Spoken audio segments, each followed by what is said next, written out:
So I'm very happy to get to interview John because I owe him a lot. I owe him like a second life in mycology because he let me go to his lab a few years ago.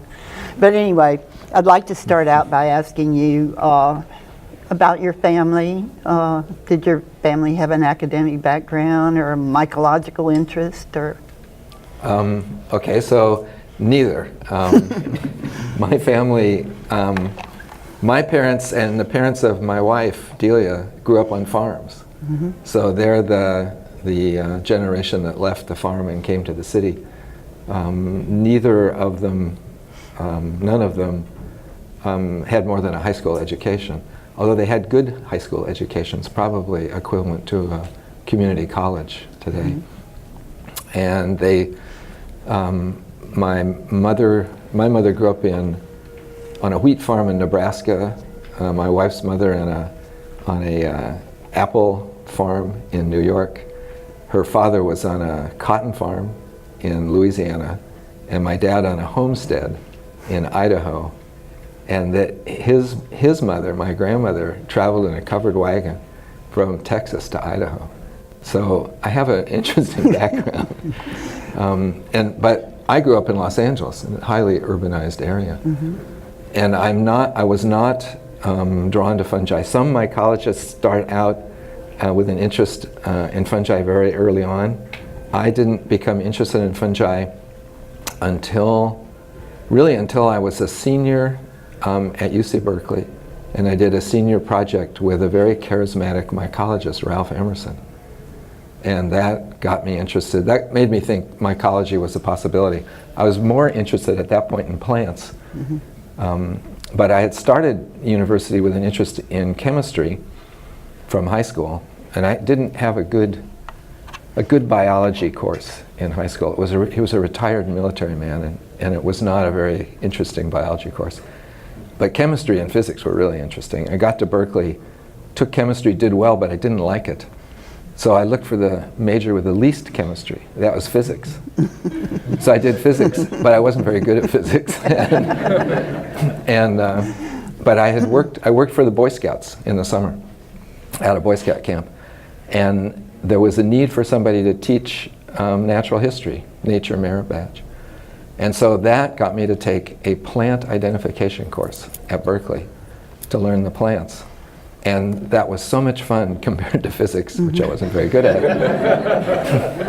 that I decided to become a biologist. Now, that was actually intellectually very difficult, psychologically, to give up on physics, but I'm obviously very happy that I did that. Yeah. Yeah, when you mentioned Boy Scouts, it reminds me of something. Dean Glavy once was going to do a Boy Scout merit badge in mycology. Do you think? That would be a brilliant idea. Is there anyone in the audience that might like to do that? Because that would get young kids interested. We can do Girl Scouts too. Well, you may not know that in the United States, there's now the Scouts. I know. What was the Boy Scouts now, except girls and boys. But they're still Girl Scouts. But they're still Girl Scouts. Mm-hmm. And so both groups could have a merit badge in mycology. Yeah. It would be very good, yeah. So it'd be a great thing for someone to do who needs a project.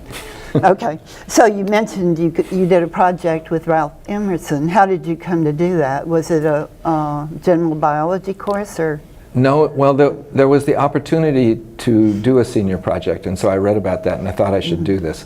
Because I was thinking at that point, what am I going to do after I graduate?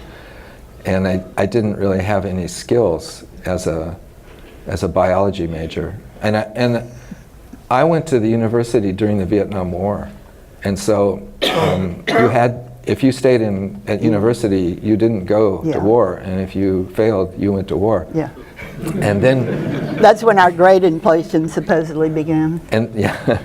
And so then, as graduation approached, I thought, what should I do next? And I thought doing a senior project would tell me, am I interested in this at all? And having worked in the Boy Scouts in the Sierra Nevada, there's a very interesting plant that's bright red, has no chlorophyll, and behaves like a fungus. It makes tiny little spores. So I went to the dean and told him that I wanted to do a senior project and sort of what it was about, and he suggested Emerson. So I went to visit Emerson, and I opened the door, and I talked to him, and he goes, I'm too busy, can't do it. And then he kind of goes, and he goes, come back in a week.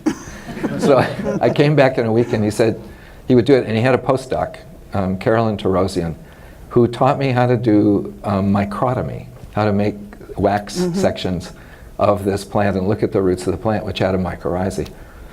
And that got me interested in fungi and microscopy.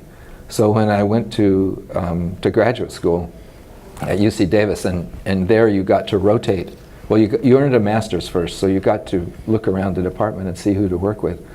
And I was interested in plant taxonomy and also mycology, but Ken Wells, who was the mycologist, he was not a super charismatic person, but he was a really good person. And he had one student, and the plant taxonomist had dozens of students.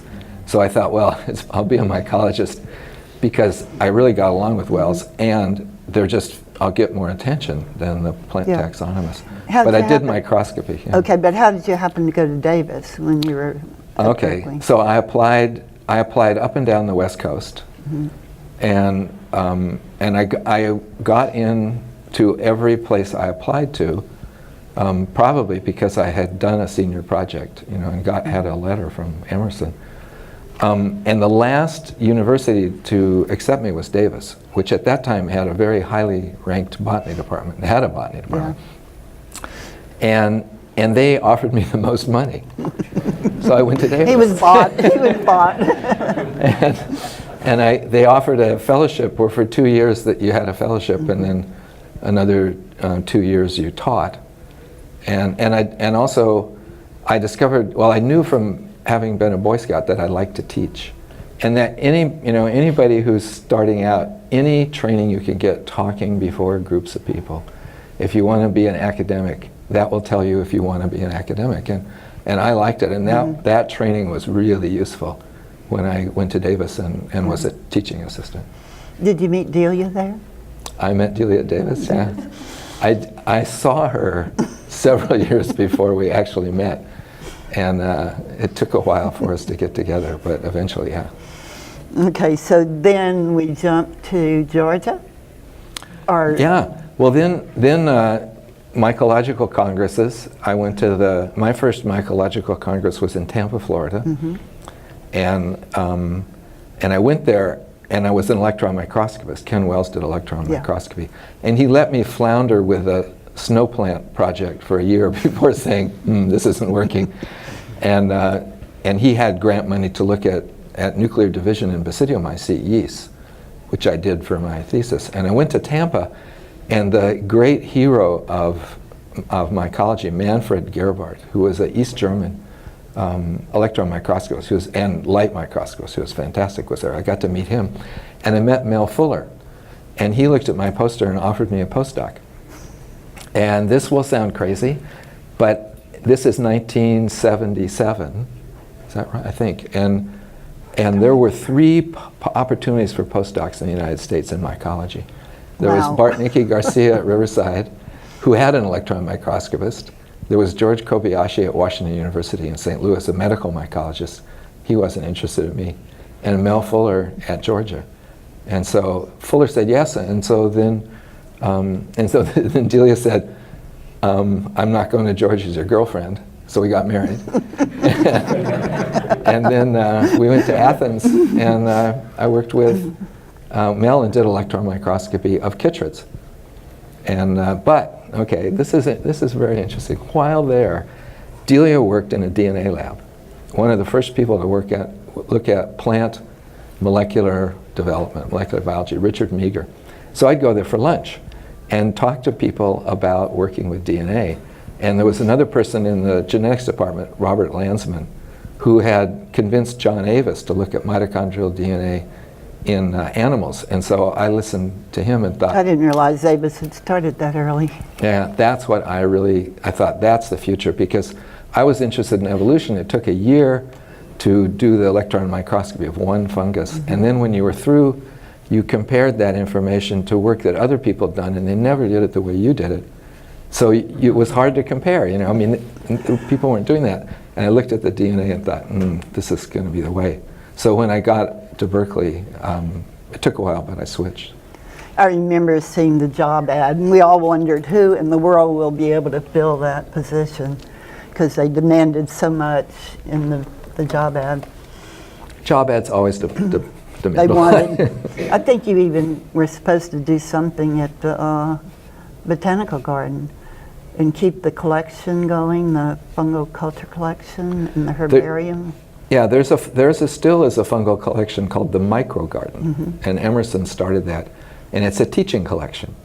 And he argued with the administration that look at the money you put into the botanical garden, you have to put some money into the microbes. And it's been hard to keep that money. We still have a technician part-time, but it's not as good as it was when I got there. It has had some tough times. So you got there and you didn't do any microscopy? No, that's not true. So Mel Fuller was a great postdoc advisor. Oh, I have to, Mel Fuller once gave me advice when I went to meetings. I was told not to wear blue jeans. Mel Fuller told me that. Yeah. So that was a different kind of lab you were in. Mel Fuller gave you advice about life. He did. He was really good. He also would, tell you when he thought you were, doing something wrong. So in fact, he told me I had to do electron microscopy his way. And I just, I thought, well, I have a good way to do it. So I did it both his way and my way, and developed the photographs, put them on a big piece of cardboard that had been the box for a refrigerator, and asked him which photos did he like, and he picked mine. I went, those are mine, and he went, okay, and then he didn't give me. And I want to ask one question about Mel, and then I'll quit and let you go on. But did he have his loom in the lab at the time? Okay, so Mel is an entrepreneur. I don't know if you know this. He had been a professor at Berkeley. He was one of Emerson's students, and will Mel see this video? No, oh, no, okay. no. Mel's quit mycology.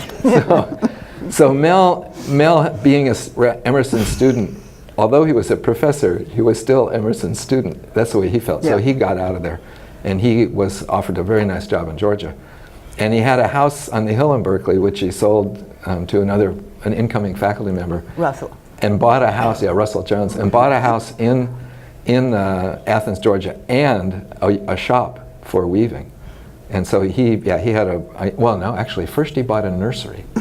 He had a plant nursery, and that did well, and then he sold that and bought a weaving shop in Athens. So Mel was, yeah. Anyway. So when I got to Berkeley, I knew I wanted to do work on DNA, but I didn't know how. And Ralph Emerson very sadly had died of lung cancer. I think maybe just as he retired, or maybe he hadn't even retired. I remember at MSA meeting, there was a big workshop in his honor, and he missed it. That was in Athens, in '78. Died right after. And so, but his last student was Don Natvik, and Don was an expert in fungal physiology for his PhD. So Don and I started a talk, because Don didn't have a postdoc, and I hired him at slave wages. I had a grant, an electron microscopic grant, that Fuller had let me write at Georgia and let me take with me to Berkeley. And so I had some money, and we started to work on DNA, and we worked on mitochondrial DNA because that was a small molecule, and the animal people worked on it because it was haploid. They didn't have to deal with diploids. And so we got a zoologist at Berkeley, let me, he and his postdoc, Olin Anderson, taught Don and me how to clone DNA, and we started looking at mitochondrial DNA and using it to try to understand fungal evolution. And we did that, and I remember going to the MSA meeting in 1984 in Fort Collins with a map, mitochondrial DNA map of Neurospora and some very simple studies, and thinking, this is gonna, nobody's gonna have anything like this. And Tom Bruns was coming there from Michigan with this exact same study with Swillis, thinking nobody's gonna have anything like this. And we got there and met each other and plotted for his next step, would he come to Berkeley as a postdoc, which he came would be 88, I think. It took a couple years for him to finish it. And he wrote a successful NSF grant that funded his postdoc visit to Berkeley. So Don Natvig and Beverly Smolich was a technician, and those very early days. And Georgiana May was my first student, and she had been a master's student at Georgia. And she then, when I came to Berkeley, she applied to come to Berkeley, and the department admitted her as a student. So that Don and Georgiana and Bev Smolich and I, that was the group that started. Yeah. And then what happens next? When does PCR come in? Okay, so that was, I got there in 80. In 82, well, when I got there, Ray Collins was the chairman. I don't know how many people remember Ray. He studied myxomycete genetics. And he also died young. So the history of mycologists at Berkeley, their longevity is not a good one. And that's part of the reason I retired. I was going to For the first few years there, I lived in a building that the air handling system was not in good shape, and we always wonder. Anyway, so Ray, when I got there like 3 weeks before the start of the semester, or a quarter then, and I was teaching with Ray, and then he said, by the way, you're in charge of the colloquium. And I said, well, oh, that's nice, what's that? Oh, that's the seminar series. Oh, and when does that start? In 3 weeks. And they had invited no one. No. You know? And so I said, okay, well, what's the budget? There is no budget. So I looked at everybody who studied fungi or botany within about 50 miles of Berkeley to invite them to come and give talks. So UC Davis, I knew people there. I didn't, and San Francisco State, Harry Tiers. And I didn't know people at Stanford, but there was a mycologist there, David Perkins. And so I remember Perkins came, and Natvig and I, Don Natvig, were talking about, yeah, okay, we want to study molecular evolution, but what fungus? And Perkins talked about Neurospora. And we just looked at each other and went, oh my God, this is the thing to look at. So that's how we started doing that. Then there was one of the first biological startups, period, I think, was Cetus. And it started in Berkeley, and then it moved to a city next to Berkeley, Emeryville. And somehow I heard that there was a person there, a project there to turn cellulose into sugar. Sounds like biofuels, but this was actually sugar because the price of sugar had gone way up. Standard Oil had given them money. And there was a guy there, Tom White, who was in charge of that project. And he had cloned a fungal ribosomal gene. He was an Alan Wilson student. So he was very interested in evolution, and he had a technician, so he had her do that along with the genes that coded for enzymes that broke down cellulose. So I heard about him and invited him to come and give a talk just to the mycologists at Berkeley. So he came in 82 and talked about this, what they were doing in this gene, and we said, okay, we should do something with that. So we used it as a hybridization probe against green algae and red algae to see if red algae were closer to fungi than green algae, because you may remember there was a hypothesis that red algae were actually fungi. The Floridian hypothesis. The Floridian hypothesis. And this showed it disproved that hypothesis. And so then it took us several years to write that up, but we actually published that in 86. And so then, meanwhile, Tom and Cetus were developing PCR. Kerry Mullis was on the staff there, and Tom White was his boss. But we didn't know anything about that. And so I went on sabbatical in 88 to Sydney, Australia, to work with John Pitt. And this is also, this comes into another theme, but that we may get to, luck. Okay, yes. But Tom Bruns had come as a postdoc a month before I went to Australia. This is a good strategy. You hire, and I did it with Dave Geiser too. You hire a really good postdoc, and then you go on sabbatical. So you just give him the keys and go take care of things. So I'm in Sydney, and I get a fax from Tom White. And he says, Cetus has given me a sabbatical. I'd like to do it in your lab. I've got something I think you're going to like. Okay?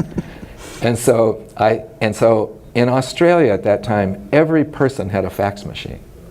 Okay?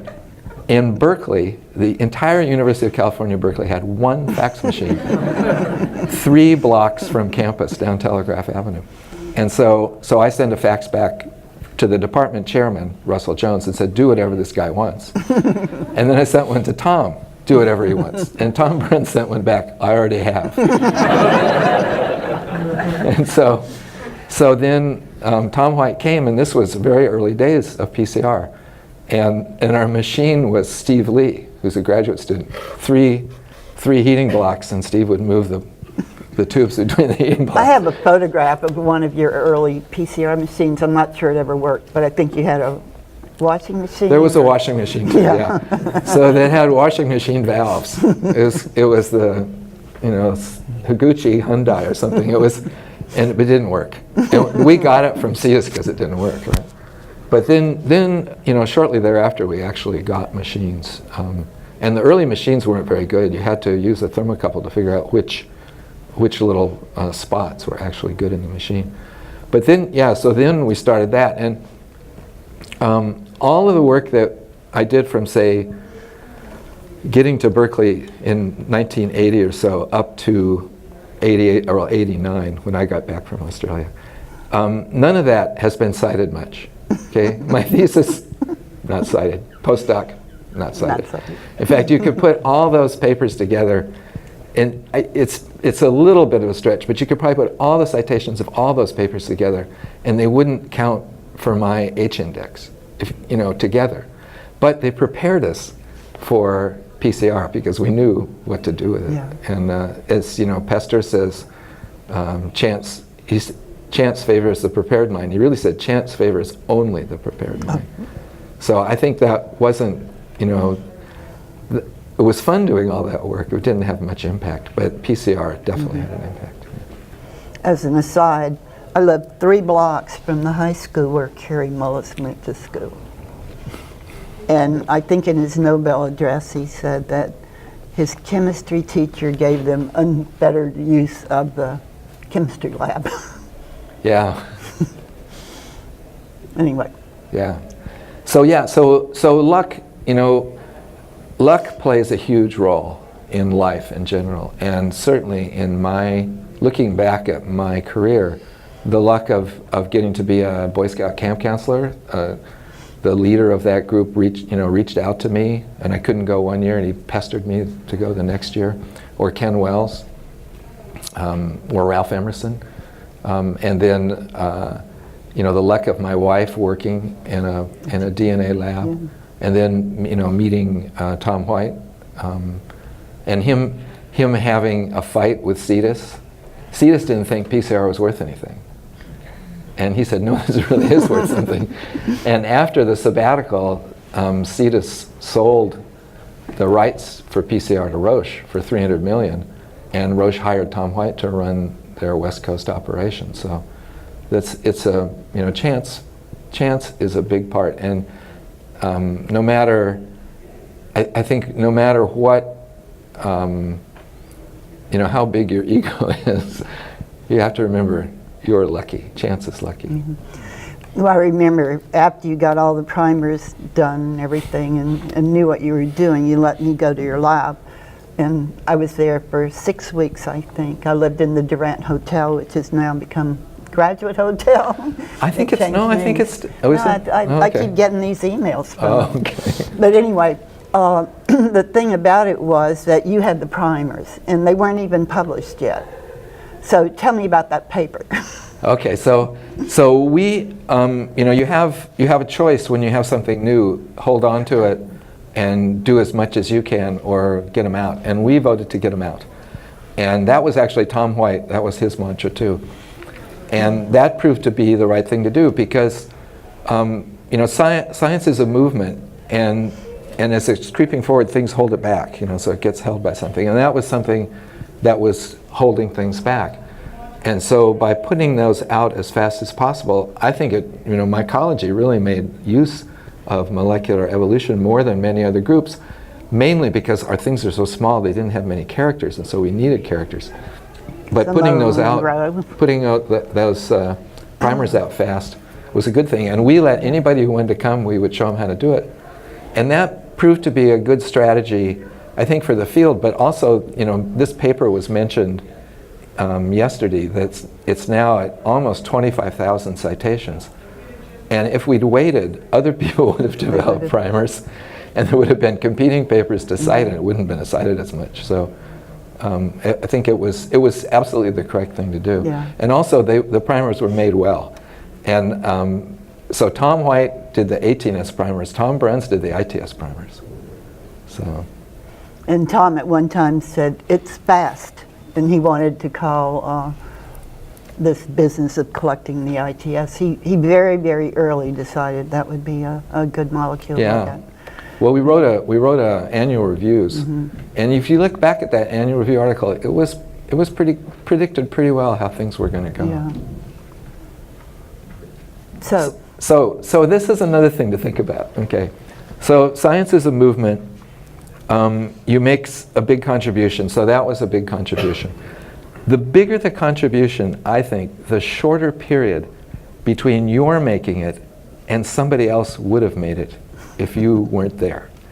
So, you know, Darwin and Wallace, or, you know, Einstein, and he was collaborating with other people that had the same ideas.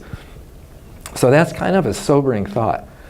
If you didn't exist, the most important things that you've done as a scientist would have been done by somebody else shortly thereafter. If you want to have something that lasts forever, do something really obscure that nobody cares we about. talk about the time being right, but there are people, I think, who have failed, really. Not that they failed, but their contributions weren't recognized because no one came along right away. Yeah, there are some. I think that's true. But I think it's, you know, that's another thing to remember, to keep your ego in check, is that it's a movement. Science is a movement. It's not individual people, really. I mean, what's your contribution then? It's training people, I think. Because the more people you train, the greater chance one of them is going to make a contribution. And that also, another real piece of luck is getting a job at Berkeley. So when you get a job, you know, you have to look good. The moment that job opens, there's a tremendous amount of luck involved there. And you get a job at a place like Berkeley, then postdocs, you know, walk in off the street. They come to you sometimes with their own money, or they're willing to come from another country. You know, people like, I don't know, Matt Fisher, D. Carter, people that left their home to come there. Do you have a number in mind of how many people? Do you know how many people have been trained as postdocs? Oh, but postdoc and students, about 40. 40. Yeah. And many of them have got jobs. Well, they've all got jobs, but many of them in academia. And some, you know, somebody asked about regrets for a previous interview. And the regret is the really good students who then had some hard life situation and weren't able to take advantage of their talents. Yeah. I think that would be my regret. So you had this wonderful job. You've taught all kinds of people the methods and how to think, maybe. Why are you leaving it? Okay. So I'm 68 years old. I'm not as good as I was when I was 30. You know, and you know that. You know, you're just not as quick, and also, you know, you can get tired more easily. The reason I retired at this point was that if I kept teaching, the university would not hire another mycologist because they don't need to. And so by retiring, there was the possibility that they would. And I knew that the department was putting up a request for a mycological position as their #1 request. So that was the moment to do it. And it might not have worked, but it did. So Berkeley, the administration has said that that the department will get a position for a mycologist. Now we don't know what kind of mycologist, but that's their problem. The old person shouldn't make those decisions. You want the young group to do that. Yeah, I think we all noticed that there is a mycology job at Berkeley in Tom's talk yesterday. So anyway, so what will you do? Do you have hobbies? Well, okay, so my retirement is a very soft one.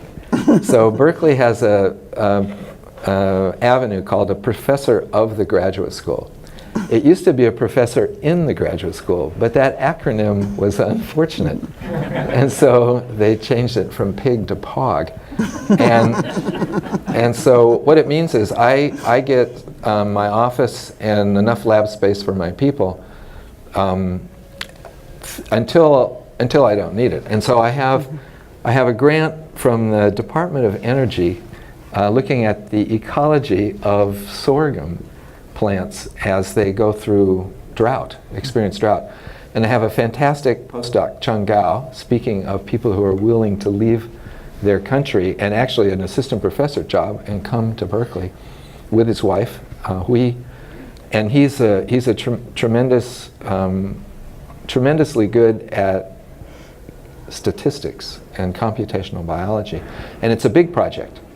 And so it's fascinating. The people are looking at the plants, they're looking, and we look at the fungi in rhizosphere, roots, soil, and leaves. And because we have so many data, we have weekly samples over the whole growing season with replication, 6 replicas.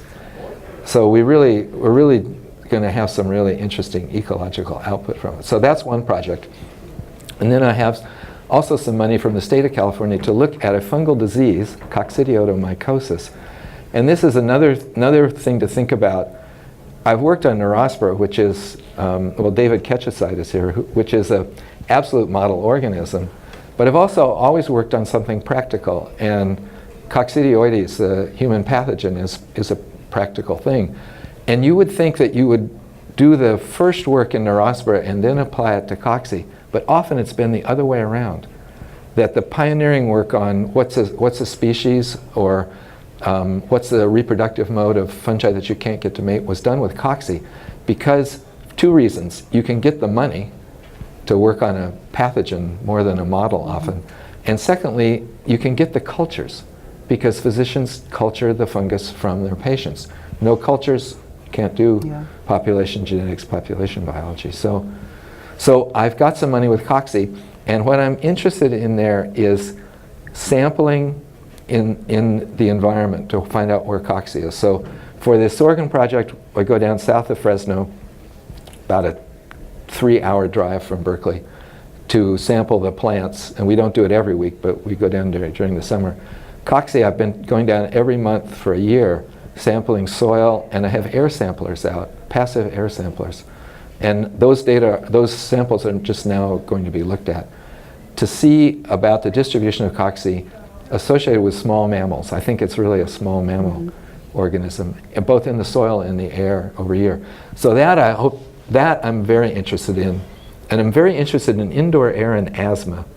And I haven't figured out how to get the money, but I have a good way to sample it in people's homes. And I would love to do that, because the asthma studies that are done with fungi now, all of the studies, not just a few, have the sampling is 1 minute of vacuuming dust in the person's house once in their life, and they try to make a correlation between that and asthma. So we can do much better with that. Yeah. So I'm become an ecologist. Brens gives me a lot of trouble about that. But if you look at this meeting, everybody's become an ecologist, because you can now sample the environment. And so it's the new microscope. Yep. You can look at fungi that we could not look at before. Thank you. Does anyone have questions for John? Oh, question. Dr. Taylor, you mentioned you collect dust samples. Traditional, you collect 1 minute. For you, sampling method, you collect for a month, use the petri dish or some kind of a plate? That's a good question. So what we do, this was Tom Bruns's mantra, okay, that you have to have lots of samples. So it has to be inexpensive. And so his first vision was a pizza box. You know, you'd open the pizza box. So that was a little unwieldy. So we started with round petri dish bottoms with nothing in them, and just set them out or hung them. And those took a month, okay? So the big advance was to use square petri dishes and hinge them so you could open them. Now you have 3 times the surface area. You could leave them out for a week. And a week is the minimum, I think, because it has to go 24 hours, because as we know, the spores in the air change throughout the day. And in the built environment, it has to go through a week, because people use the indoor environment differently during the week and during the weekend. And so if you can do at least a week sampling, then you get an idea of the fungi that are really there. Then you just swab it out and extract the DNA and sequence it and see what you have. And there's a talk today, there's a session today on indoor air that Joan Bennett organized, and one of my graduate students, Iman Sylvain, will talk about this in a housing project that's suffered water damage. So most of the studies are done in well-maintained buildings, and it's hard to get into a poorly maintained building because the landlord doesn't want to know. So you have to work with the occupants. One quick question. I hope it's quick, John. You played a pivotal role in the whole process towards one name for one fungus, one name. And now there's a very active, ongoing debate as to whether we should put names on fungi based only on DNA sequence. In a very short sentence, what do you think? It could be one word.